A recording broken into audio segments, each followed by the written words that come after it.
Do you know what that is? That is a jig head that goes inside of the Epic Bait Mold's weighted swim bait mold, Lagasso. Many people have asked if you can powder paint these bad boys before you put it into the mold. Well, today we find out.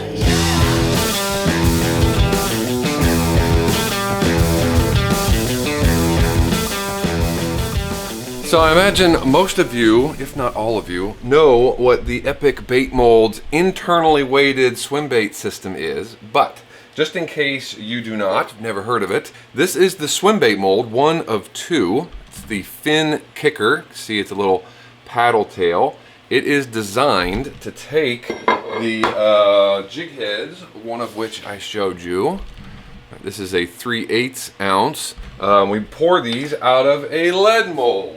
This guy right here, the internal jig system. You can see what hooks it takes, what sizes it makes, 5 different sizes ranging from an 1/8 ounce to a 1/2 ounce. Once you have those done, you coat them in a stuff in a solution called Bondcoat from Lureworks that seals the lead. It also creates a kind of a glue as it cures, so then as the plastic flows in, it bonds to it, and you now have an internally weighted swim bait.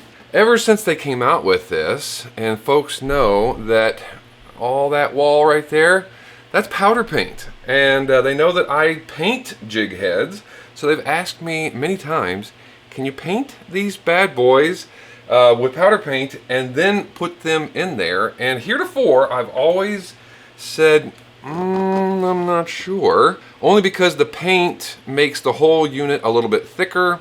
I wasn't sure about tolerances, if the plastic would have enough room to get around it, all of that good stuff. So I have not done it. I've seen other guys, Steve, I'm looking at you, do it, and it looks like it's pretty successful. So I poured up a bunch already, went ahead and painted them all up, and I have 4 to run through. So 1/2 ounce. I had to choose 4 out of the 5, so I did the 2 largest and the 2 smallest. 1/2 ounce, 3/8 rather, and then an 1/8, and I think it's a 3/16. So these guys are ready to rock and roll. I went ahead and, as you can see, painted them up, but after I painted them, I cured them in the oven, 350, 325, 20 minutes, thereabouts, just like I would any other jig head. I did all of that bond coat on top of the cured jig heads last night. These are ready to rock and roll. The only thing left to do, warm up this mold. Want to definitely get it warm. It performs best when it's warm, as well as the block and the injector. And then we'll pick out some colors here and do a laminate and see just how well this thing works with painted jig heads. Well, kind of ran into a bit of a snafu already. How about that?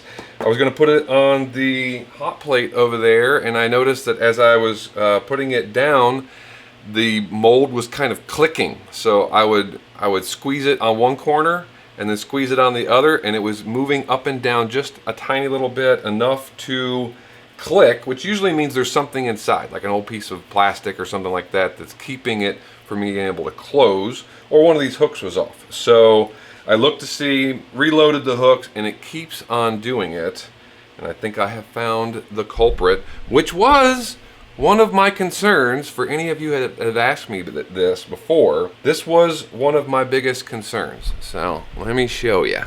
All right, you can see that we're missing a jig head. Right there is where the pink one went. It's over on this side, right? It was over there. I noticed when I pulled it off that I had powder paint that was in this little hook crevice there, right? Where the hook eye comes through, the post.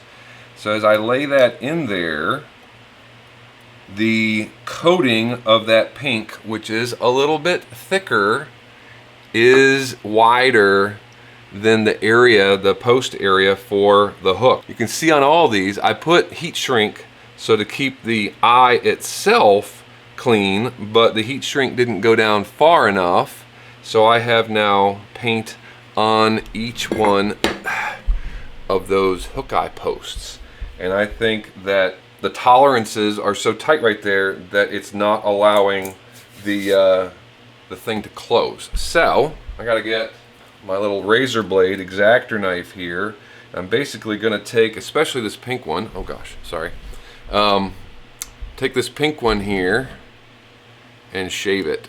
Just kind of bring it up like that and shave that stuff off of there and clean the hook eye post. So I'm going to go ahead and do that with all of these, and we'll see if it closes better.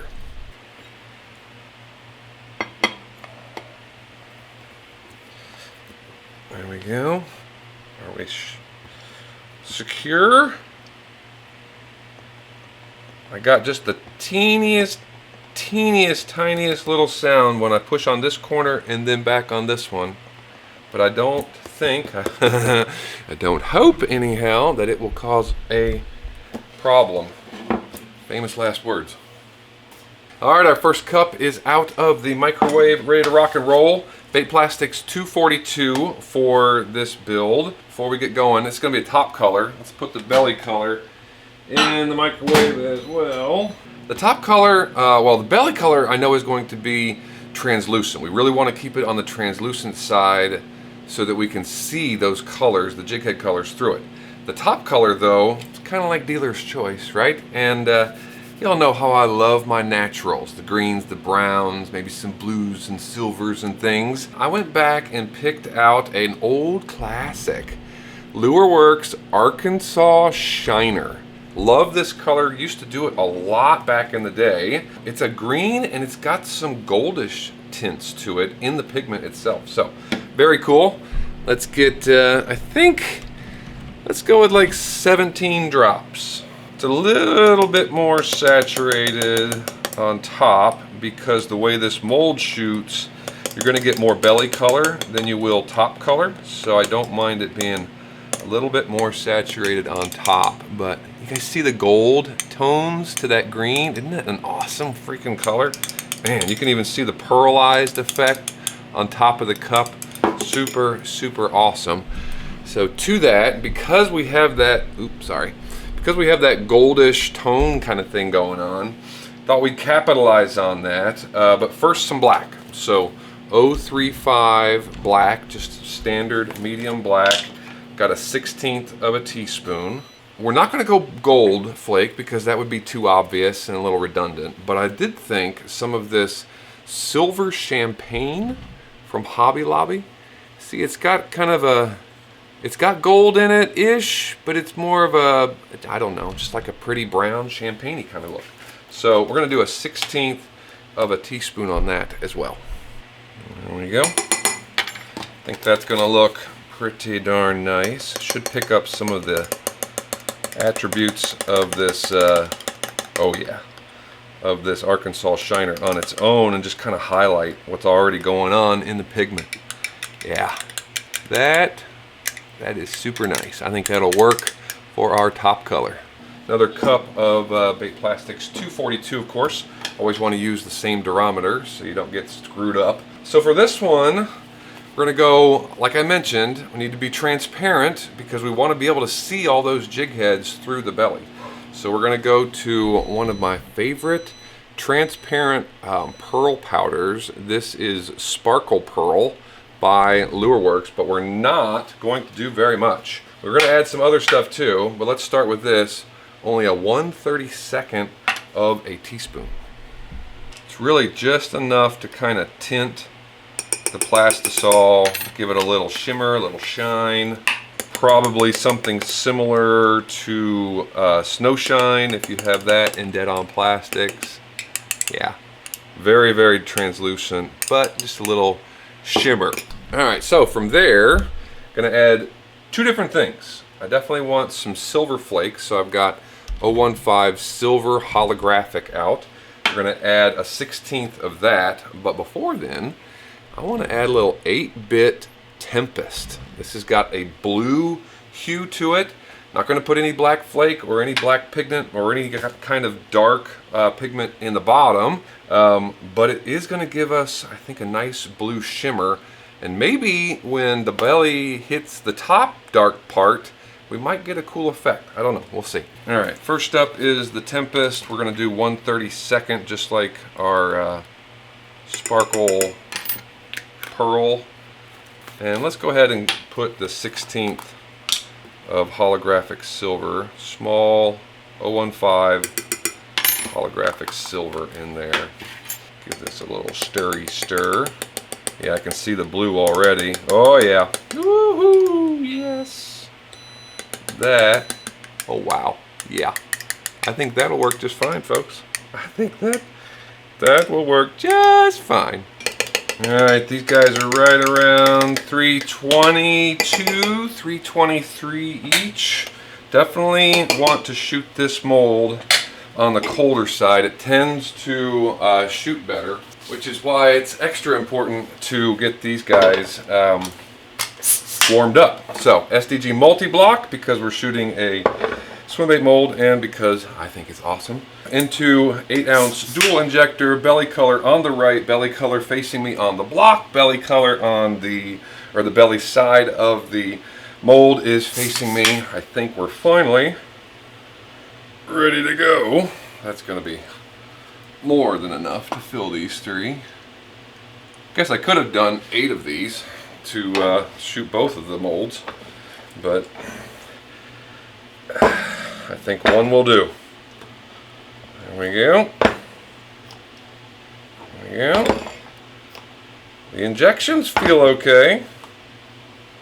I mean, I didn't feel anything get stopped prematurely, so that was good. Proof, though, is in the pudding, as they say. Woo! This guy is still stinking hot, but it looks like we are cooled enough, at least from the Plastisol perspective, to go ahead and take these guys off. I am going to don my gloves again because, like I said, this mold is pretty toasty. Too hot to actually hold. Probably overdid it in that respect, but that's okay. The colors, I didn't even tell you what colors those jig heads were. Some were kind of obvious. So the top one was, I think that was the 1/2 ounce, and I did that in Sunburst, Barlow's Tackle, Nova Stone. That's in their Chameleon powder paint line. And then it went to a ProTech color called Red Bug, then down to Hot Pink, that's also ProTech, and then the last one, oh, the last one was Chartreuse. Took me a second, but it's another ProTech color. What I didn't have, what would have been really killer for this, or any kind of bluegill vibe, if you want to try to pull this off on your own, is some orange. Didn't have any orange in the shop. Would have done that if I had. All right, gloves are on. It's time to open this bad boy up and see if she shot, and more importantly, what they actually look like. All right. Oh, wow. Okay. Some better than others. I already have a favorite. Yeah, these all shot very well, very nicely. This little Swimbait, it's killer. It is really nice. First of all, we'll just go through them here. Kind of see, all right? See the blue there in the hollow shift, or actually, it wasn't hollow shift. It's mica shift, right? Yeah, Tempest mica shift. I was hoping we would see some of that, and yeah, especially where you start seeing it against the green. That is looking really nice. All right, let me start pulling these guys out. Before I do though, any guesses on my favorite? And what was your favorite? Which one did you like the best? Let's go down through them one more time. Sunburst, kind of see it in there. Red Bug, Hot Pink, and Chartreuse. All right, this is not my favorite, but I think it's pretty awesome. Ooh, especially when you get down. I don't know. Now it's growing on me. Look at the head now. This is the Sunburst, by the way, the first one. That is a, that, I didn't see that in the mold. It didn't show that gold head coming through. And if the top was a little bit more translucent, say like 12, maybe 15 drops, that That could be pretty sweet. There, that's the gold underneath. Okay, yeah, that one's okay. Yeah, it surprised me once I got it out, and I like that one a lot. Next one is the red bug. Ooh. Now, when we think red in a bait, whether it's hard bait or even soft, whatever, it's usually just a tiny little spot, and it's right on the chin, right? It's a throat, just a tiny little spot. Check this out. There it is. A little spot of red, very subtle. Of course, this is a very small jig head, right? The other one was a 1/2 inch. This is either a 3/16 or an 1/8, one of the two. I can't remember. But can't really, I mean, you can kind of see it there. Can kind of see it on top. See that red there on top? That's kind of cool. But that one right there underneath, that's a cool look. Just a little red throat, exactly. Oh, there you go. Exactly like you would airbrush it. I mean, you don't go crazy with the red when you do a throat on a crankbait or something. You just give it a little pop. All right, next one up is hot pink. It's a more vibrant red. Yeah. I think this one, not that I want to hate on anything, but I think this is my least favorite. Sorry if it was your favorite. Just have to get over it. This one, I don't know. I mean, it's cool there. I like that. That's kind of cool. I just don't like the pink on the top for some reason. It's not, I mean, I'd still fish it. What the heck? Throw the dang thing. And of course, Bondcoat, I mean, it's secure in there. It's not going anywhere. So you can fish it until you lose it or somebody eats your tail. But wouldn't be my favorite thus far. My favorite one was the last one. Was it yours as well? And maybe it's just because of the tones, right? We got the green top with the, just kind of a classic, gizzard shad kind of look, or even a bluegill-ish kind of lookish type deal. But yeah, this one was my favorite. Although, I liked it better in the mold. All I could see in the mold was this chartreuse belly. Not that I'm complaining too terribly, but that's a lot of chartreuse now. In the mold, for sure, this one. Outside of the mold, I gotta give it to the Sunburst.